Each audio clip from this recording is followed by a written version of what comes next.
"Christopher, you're a disgrace to this family. Leave, you're not wanted here." Those cutting words pierced through the air, spat by my own father amidst the celebration of my brother Alex's wedding.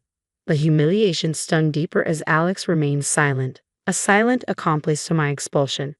Anger boiled within me, ready to storm out when a plea for help interrupted my departure. A staff member, desperate in a moment of crisis, sought my aid. In that unexpected turn, my father saw me for who I truly was, and it jolted him. My name is Christopher, one of two brothers in our family.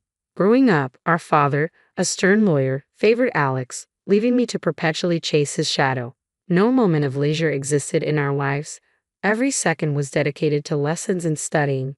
Even the simple joy of playing with friends was a luxury denied. Despite my relentless efforts to meet my father's lofty standards and match Alex's achievements, I perpetually felt inadequate, a constant disappointment to my father.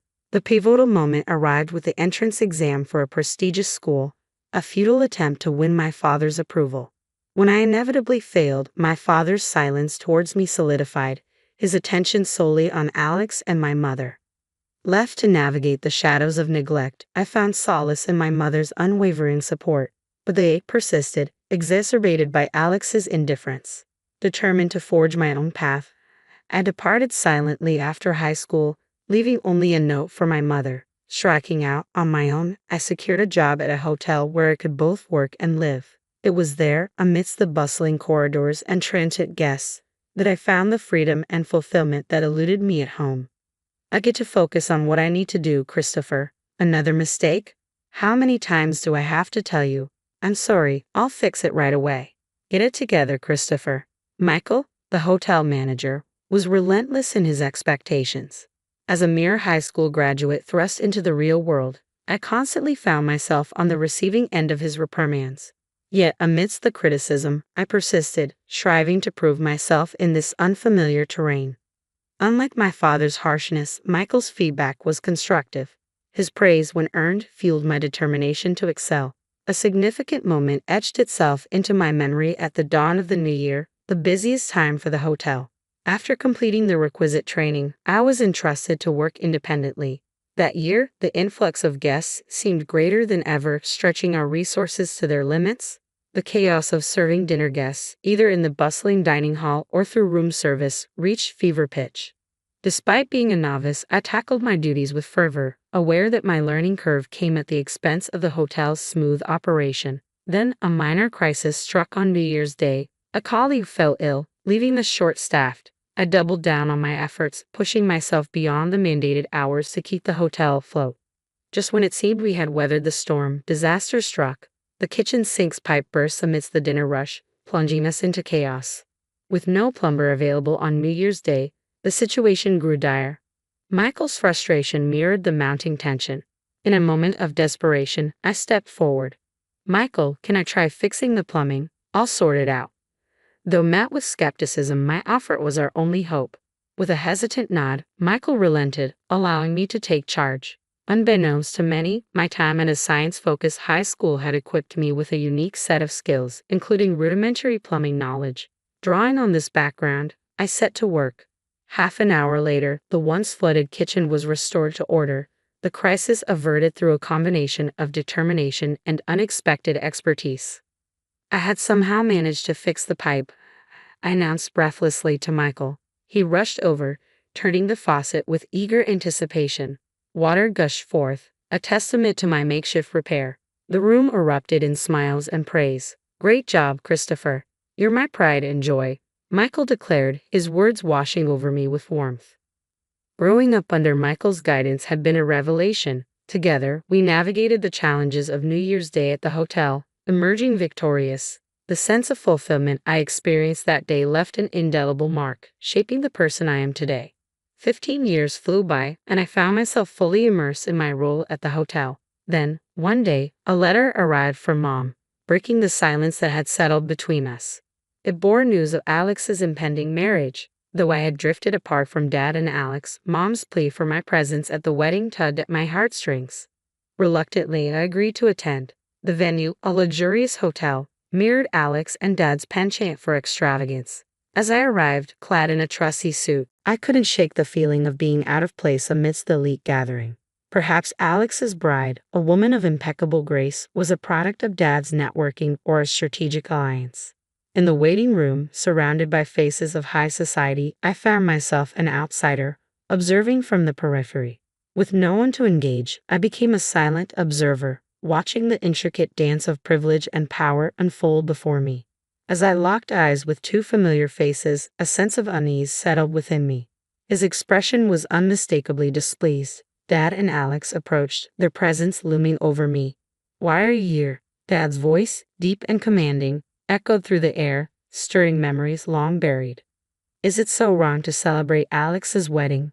"Oh, by the way, congrats, Alex," I replied, trying to diffuse the tension. Alex's response was muted, his conflicted expression betraying the strain of our family dynamics.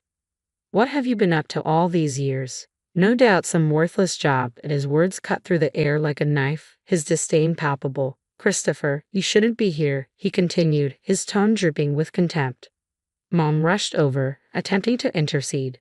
"Come on, Christopher is here to celebrate. No need to be so harsh," she pleaded, her desperation evident. But her efforts were futile, drowned out by Dad's unwavering judgment. "Enough, Mom," Dad asserted, his voice a thunderous decree. "Christopher, let me make this clear. You're a disgrace. I don't want you ruining Alex's celebration. Get out." Anger surged within me, fueled by years of neglect and rejection. I hadn't wanted to come to Alex's wedding, and yet I found myself subjected to this humiliation. "Fine, I'm leaving," I declared, my resolve firm. As I turned to exit the waiting room, a voice called out, halting my retreat. A wedding staff member approached, urgency etched on their face. "What's up?" I inquired, curiosity mingling with frustration. "It seems we have an unexpected guest for today's wedding. We're short on seats and food," they explained hurriedly, their concern evident. Everyone in the waiting room looks worried. Emily, the planner, and the parents-in-law staff, their faces etched with concern, awaited a solution. Caught between indignation and duty, I hesitated, uncertain of my next move. "I see. Is that what's going on? Emily can't handle it alone, and they're asking for my help. But what does this have to do with me?" I pondered, a torrent of grievances against Dad and Alex swirling within me. Yet amidst the resentment, memories from the past surfaced, softening my resolve.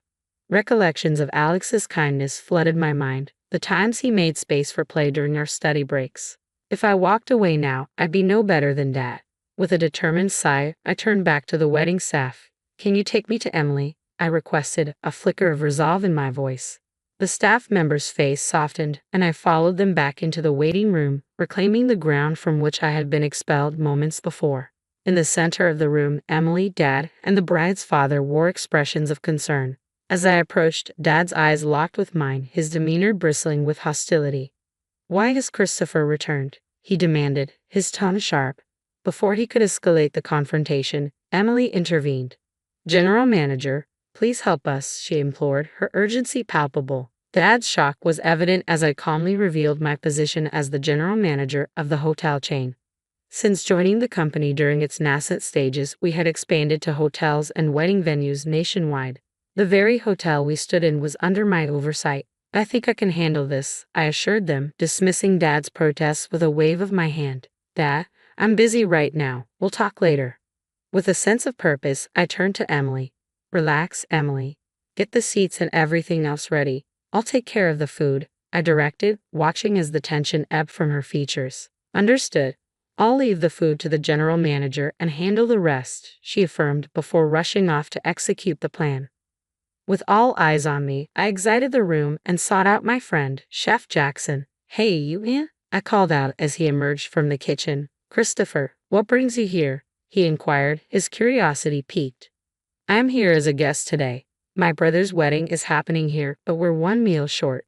Can you help?" I asked Chef Jackson, hoping for a quick fix.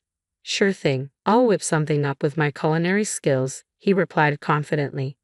"Much appreciated. I owe you dinner. Looking forward to it," I replied gratefully. After handling a few loose ends, I returned to the waiting room. The guests had already moved to the ceremony area, leaving only my parents and the bride's parents behind. As I announced the issue was resolved, relief washed over the room. "We've got an extra meal coming," I explained, seeing the tension ease from my mom's and the bride's parents' faces. My dad, however, remained conflicted, his pride evident. "Christopher, thank you so much. Because of you, the celebration can go on successfully," my dad acknowledged, his gratitude genuine. "It's all in a day's work as a general manager," I replied with a smile, leading the way into the ceremony hall. As the lights dimmed and the groom and bride made their entrance, I couldn't help but marvel at their radiant presence. The ceremony proceeded smoothly, and as mealtime arrived, I ensured everyone was served before finally exhaling a sigh of relief. With the ceremony concluded, I engaged in a heartfelt conversation with both families, sharing their gratitude towards me, especially from the bride's family, who thanked me profusely. "These moments are why I love my job," I admitted sincerely as their expressions of gratitude warmed my heart. "Christopher, thank you so much. We had the best day ever, all thanks to you," they expressed with genuine appreciation. "No worries. Wishing you all the happiness in the world. Thank you so much," I replied warmly before turning to face my dad and Alex. "Christopher, you did wonderfully. Thank you," my mom praised, her words filled with pride. Dad and Alex wanted to speak with me. As Alex apologized first, expressing gratitude for my assistance, I couldn't help but smile. "As long as I could help, Alex, it's all good," I reassured him before turning to Dad, who remained silent. With a sense of closure, I accepted their gratitude, knowing that despite our differences, we could find common ground. Just then, my cell phone buzzed, signaling more work awaiting me at the hotel in the next town over. Looks like more work, but hey, I enjoy it, so no complaints. "All right, I'm off. Got work to do. You two take care," I bid farewell, ready to embrace the challenges that lay ahead. It was a realization settling in. I probably wouldn't see Alex or Dad again. With that thought lingering, I left the room without a backward glance, my steps leading me back to work. 3 days post Alex's wedding, I relished a rare day off, reclining on the sofa with a steaming cup of coffee, my moment of bliss abruptly interrupted by the doorbell's chime. Curious as to the visitor's identity, I made my way to the door, only to be met with Alex's unexpected presence. "Alex, what brings you here?" I inquired, surprised by his appearance. "Sorry, I got your address from Mom. Wanted to talk to you, Christopher," Alex explained, his tone tentative. I welcomed him in, brushing off any concerns about the tidiness of my home. As I poured him a cup of coffee, Alex expressed gratitude, taking a slow sip. "Thank you. Smells good," he remarked, attempting a smile. As we settled into conversation, Alex's demeanor shifted, his gaze unwavering as he broached the topic at hand. The next moment he apologized, I recalled, puzzled by his sudden change in tone. "I'm really sorry for everything," he admitted, catching me off guard. Initially taken aback by his unexpected apology, I struggled to comprehend his motive for making the trip in person. "Hey, it's all right, Alex," I reassured him, attempting to alleviate any tension. But Alex wasn't done yet. With a sense of vulnerability, he began to share his innermost thoughts and feelings. "You might think I'm the older brother who can do anything, but I envy you, Christopher," he confessed, his words striking a chord. Silence enveloped the room as Alex's confession hung in the air, leaving me at a loss for words. His admission took me by surprise, shattering preconceived notions and revealing a side of him I had never seen. "I had no idea you felt that way, Alex," I admitted, a twinge of guilt gnawing at me as I processed his revelation. "That's just it. It's not your fault, Christopher," Alex reassured me, his weak smile betraying a depth of emotion. In that moment, a sense of understanding washed over me, bridging the gap between us. "Alex, I'm sorry. I never considered that you were struggling too," I confessed, my own remorse surfacing. My brother's smile, though faint, spoke volumes. "That's just it. It's not your fault, Christopher," he reassured me, his words echoing in the quiet room. With a newfound sense of empathy and connection, we found the words to express what had long been left unsaid, strengthening the bond between us. "I think you've been through struggles I can't even imagine. I truly admire that. But I also want you to know about me," I confessed to Alex, feeling the weight of my words as they hung in the air. Taking a deep breath, I paused, gathering my thoughts before continuing. Alex listened intently, his silence encouraging me to share more. Breaking away from our parents and becoming independent wasn't easy either. The beginning was really tough, I admitted, recognizing the parallel struggles we both faced. It's true, we both have our share of hardships, Alex acknowledged, his response genuine. It was clear that he had more to say, but I found myself at a loss for words, unsure of how to offer guidance or reassurance. Unable to conjure up wise counsel, I spoke from the heart. To be honest, I think you should do what you really want to do, Alex, without worrying about Dad, I suggested, hoping to offer him some semblance of clarity amidst his inner turmoil. As Alex absorbed my words, a sense of relief washed over him. You're right, Christopher. You've helped clear up my inner turmoil. Thank you, he expressed, gratitude evident in his tone.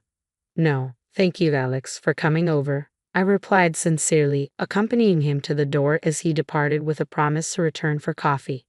A month later, a letter arrived from Alex, detailing his decision to leave behind his career as a lawyer in pursuit of his passion for glass craftsmanship. Despite facing disapproval from Dad, Alex found solace in the support of his wife and newfound motivation in his chosen path. As I reflected on Alex's journey and our evolving family dynamics, I couldn't help but feel a sense of pride in the bond between siblings. Lost in thought, the sound of my mobile phone's alarm jolted me back to reality, signaling the start of another day on the path I had chosen, in the job I had embraced.